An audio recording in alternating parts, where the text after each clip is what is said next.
Bueno, eta saioan bukarera aiatzen hasiga. 13. bikotia aurkeztuko jarraixan. Alaitz Elorza eta Aner Elorza die. Azpeitxitxi datoz bixak. Aurrera.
Alaitz eta Anerrek 11 urte dituzte.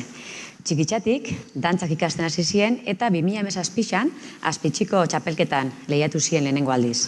Aurtengoa, bigarren aldixa da Euskal Herriko txapelketa honetan parte hartzen dabela. Eren irakaslia Luis Alberdi da.